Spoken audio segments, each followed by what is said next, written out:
মেয়ে দিলাম নি সন্তান। সে প্রতিজ্ঞা করেছিল আমি কথা দিচ্ছি আমি জীবনে কোনোদিন বিবাহ করবো না, আমি জীবনে কোনোদিন রাজত্ব গ্রহণ করবো না। বাবার জন্য সন্তানের কত ত্যাগ দেখেছে। আর আজকাল ছেলেরা বাবার চিত্র খুঁজে বেড়ায়, চরিত্র খুঁজে বেড়ায়। এরকম বাবার বেশি সন্তান কোথায় পাবে দেখছেন? ভীষণ প্রতিজ্ঞা করেছিল বলে তাই নাম হয়েছিল ভীষ্ম।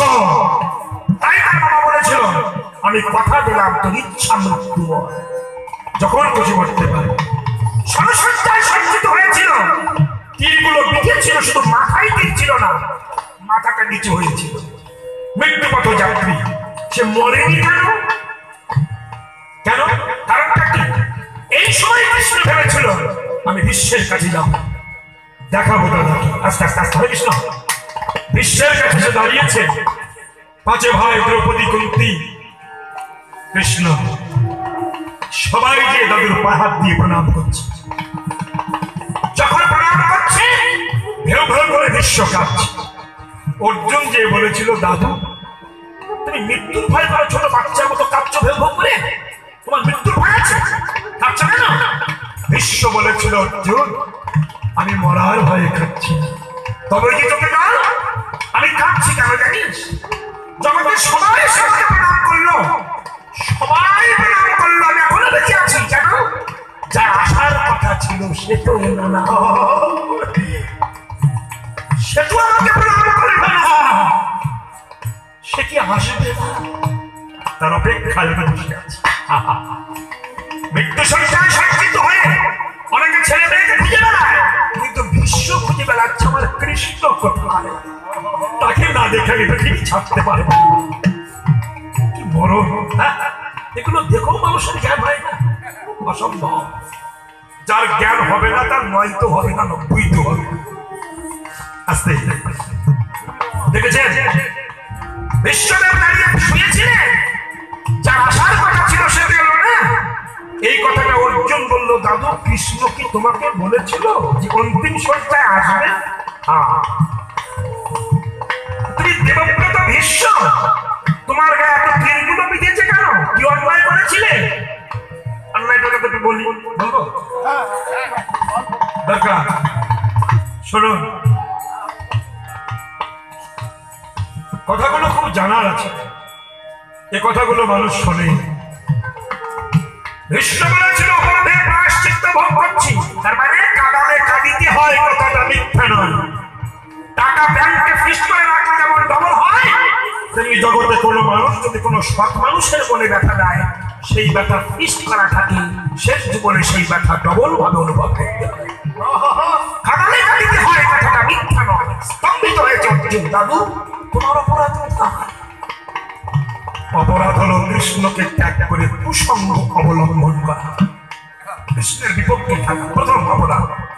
দ্বিতীয় অপরাধ দ্রৌপদীর বস্ত্র হরণ যখন করছিল দুঃশাসন, আমি তখন দাঁড়িয়ে বসেছিলাম সেখানে আসলে।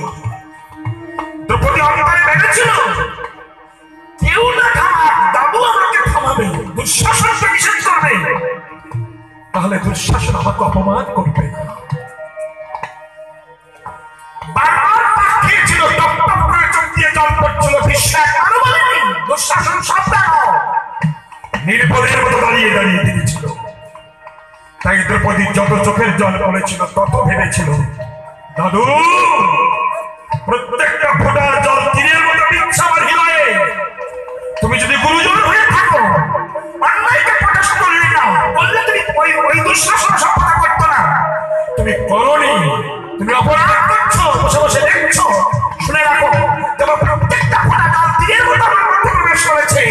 এইরকম জলগুলো তীর হয়ে তোমার ভিতরে তোমাকে ধ্বংস করবে, তোমাকে আঘাত করবে, সেদিন তোমার মনে বাসনা পূর্ণ হবে। তীরগুলো ছিল দেহ। হরে কৃষ্ণ।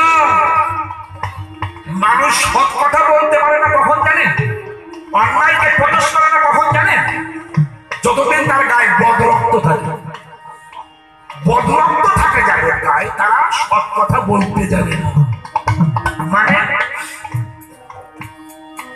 কৃষ্ণ যখন যুধিষ্ঠিরকে বলেছিল দাদা দাদু তো মরে যাচ্ছে, রাজনীতি শিখে না, তখন ভীষ্ম বলেছিল যুধিষ্ঠিরকে তুই অন্যায়কে কোনোদিন গ্রহণ করবি না, অন্যায়কে মানবি না।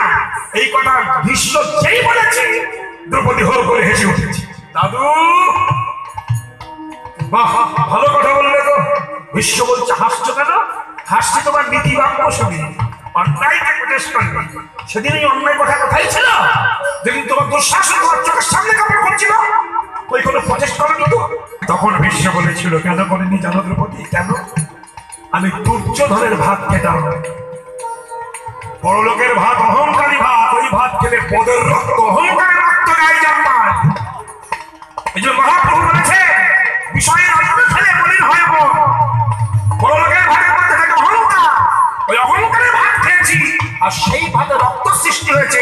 ওই রক্ত আমার গায়ে ছিল বলে আমি সততার প্রকাশ করতে পারিনি। আর স্ত্রীগুলো পিঠে সেই রক্তগুলো ধরে গেছে, আমি শূন্য হয়ে গেছি। কি দারুণ কথা বলেছিলেন বিশ্ব। যাই হোক, আপনাদের চরণে আমার নিবেদন, এত কথা বলতে গেলে কিন্তু পালা হবে না, একটু করি পালা, পালার দিকে যাবে না। পালা করলো দরকার না, তা বললে হয়? পালা তো গাইতেই হবে আস্তে আস্তে। দেখো, গ্রামে যেমন আপনজন থাকে, শত্রু থাকে। আমাকে অনেকে ভালোবাসে, আমার রাস্তাঘাটে গিয়ে বলে এটা বলা ঠিক হইলো, এটা করলো কেন?